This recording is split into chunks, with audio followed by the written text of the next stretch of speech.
recognize that we are in the constituencies of my colleagues Amelia Bolte, Penticton, Summerland, and also Macklin McCall, MLA for West Kelowna, Peachland. Both are hardworking advocates for their communities, and their voices, along with those of their residents, that we are here to amplify today. This morning, we gather at this site, which serves as a glaring example of NDP government's mismanagement of our province's infrastructure. Highway 97 is a lifeline for the people of Okanagan. It connects families, businesses, and entire towns.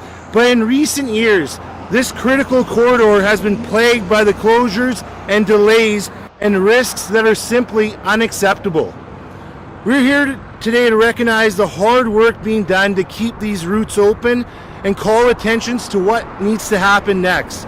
This is an issue that affects every driver, every family and business in the Okanagan, and it demands immediate action. I now hand it over to Misty Van Popta, Shadow Minister for Infrastructure and Construction. Thank you.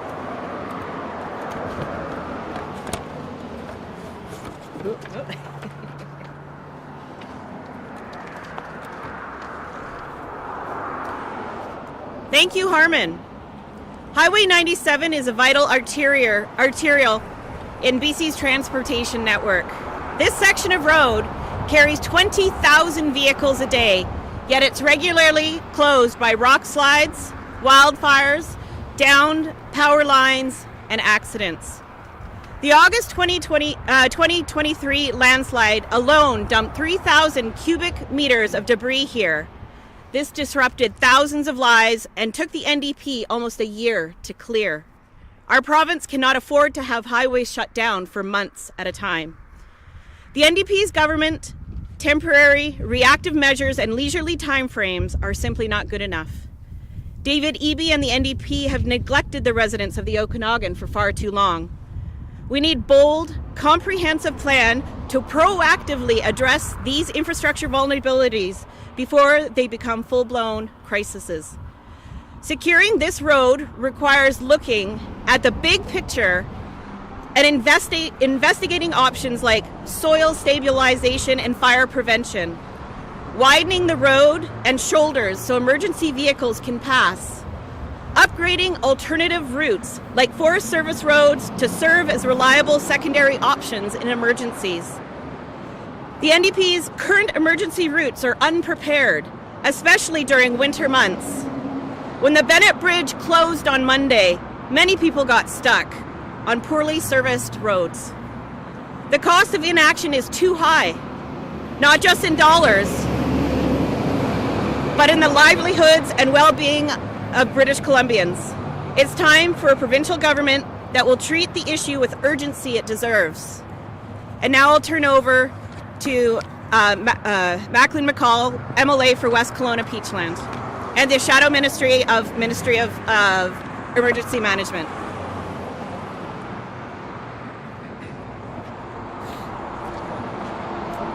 Sure.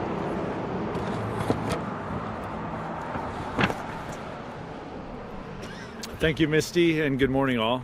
As the MLA for the region, I've seen the impact of these closures firsthand. I know that residents here are tired of constant disruptions. We are tired of being left behind as the NDP choose to delay work year after year. The Conservative Party of BC is calling on the NDP government to prioritize Highway 97 in the upcoming budget. Specifically, we are demanding immediate action to stabilize this section of Highway 97 while accelerating long-term repairs. Investment in upgrades, including wider shoulders, fire prevention, and improved emergency detour routes. A proactive plan to address broader vulnerabilities across our highway system, starting right here in the Okanagan. This isn't just about fixing potholes or clearing debris.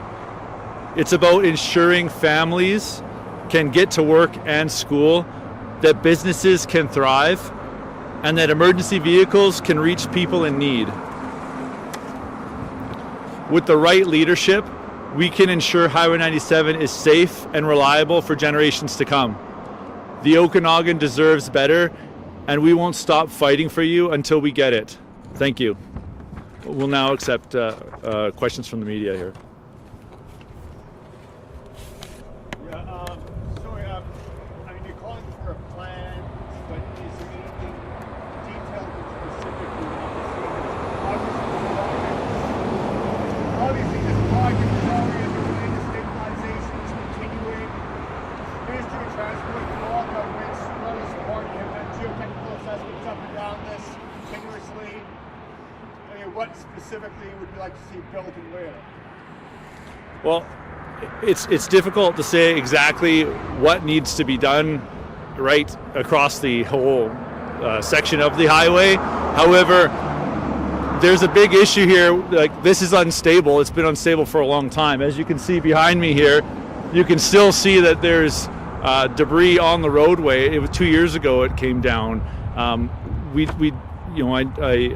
think that there has been talks happening. There's been plans coming. We need action now. The Okanagan Valley has been really neglected by the NDP, and the fact of the matter is, if we have unstable, roadway and side of the mountain that's potentially coming down, or could at any time be a landslide, that's a public safety issue. So we need to address these things today, not 5 years, 10 years, and so on down the road. The Summerland mayor and the other mayors also sent a letter last month to the Ministry of Transport asking for investigation of a route around, basically, I guess, more on the Forest Service Road. The Transport Ministry basically says it's not really feasible. There's no communities that would go through. It'd basically be 150 kilometers of highway that would cost hundreds of millions of dollars to build in the mountains without anything really between it. I mean, from the Conservatives' perspective, that even is a option. Well, the one issue that both the mayors had brought up is emergency route, and that emergency 201 route falls under provincial jurisdiction, so maybe it can be upkept so when situations like this arise, the residents actually have a secondary route, and I think that is critical. We need to figure out a plan. We understand there's been studies done all along here, but that shouldn't be just, pack it in and there's no solution. We can actually create an emergency route, and that's what we've talked to the mayors about this morning, and that could be action that we can take now to help the residents in the immediate future. Okay, just in the time that I've been here, probably at least 15 years, we've had landslide after landslide of instability in this section. Do we have anything planned, like long-term, so we won't keep getting this? Yeah, so we've got reactionary measures to a systemic problem that we need to clearly address on the long term. We've got previous studies already done that need to come off the shelf and that need to include the South Okanagan. We need to increase the scope of previous studies, bring them back, relook at them, and create alternative routes so that when this highway is closed, that they've got a secondary alternative. I think the first step is actually to do the study that the mayors are asking for between Summerland and Peachland. That's the first step, is let's see what the viable options are. But to just talk off the cuff that it's not going to be doable, it's 150 kilometers, do we know that? Do we know if there's a better route? Let's take a regional approach to the situation and see what options are available, and I think that's the first step. One thing I'd like to add in too is you hear a lot about the healthcare system, a lot of the closures happening in the area. Well, if you really dig into it, I think this actually leads to it. When you have residents that have to take several hour detours, they're going to be late for their shifts to help people who are in need at the hospitals. There's a lot of things that actually correlate into this issue, and that's something that the mayors have stressed to us and that we're here to amplify today. We always talk about healthcare is lacking. Well, this is a reason why in this region it does affect the healthcare as well. That's something to take in consideration. Now, the Conservatives have pitched to add the second bridge across West Kelowna to Kelowna here. So what's the investigation look like into that so far? What's the feasibility of actually getting a second bridge? We've got to pull that report off first. The first step would be to unshelve that previous report. That report has been done, and so let's take it off the shelf and restart looking at it. and having those discussions. But it's a regional issue. It's not just West Kelowna and Kelowna. We need to have some emphasis focused on the South Okanagan, all these communities. These are families that work in Kelowna, and to have this highway shut down for periods of a time is not an acceptable solution for them. So. Thanks. Just to follow up on that, any serious feasibility study of a bridge would cost a considerable amount of money. If there's a conservative government to have a cost cap that would save the law both the study and the construction of that bridge?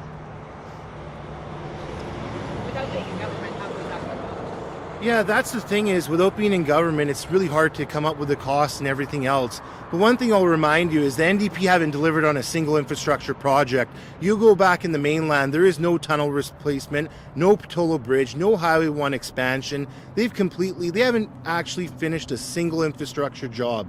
So to say that they're going to come in here and start assessing things, they need to finish some projects before they even start anything else. And that's why we're here to let them know there's a lot of things that need to get done, and they need to be proactive and get some of these projects completed so we can move on to the next ones.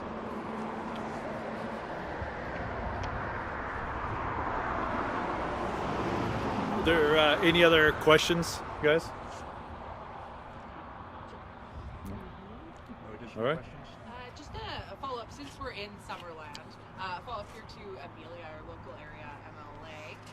You were vocal about opposing the Garnet Valley gravel pit. So where are we at today to overturn that minister decision? Yeah, thank you so much for your question. It's true, I did come out vocally against the Garnet Valley gravel pit. It's a really big concern for not only the environment, but the ecotourism, as well as the safety of the folks who live on that road. I believe where we're at is that there's a group of citizens who are investigating some of their legal options, and I'm here for advocacy if there's anything I can do to assist. Thanks.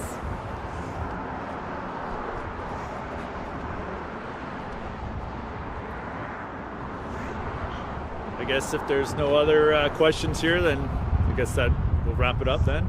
Thank you. Okay, thank you everybody for coming. Thank you very much. Appreciate it. Okay, guys. Excellent tour, you guys. You guys are wonderful. That was great. Great job. Thanks a lot. Great job.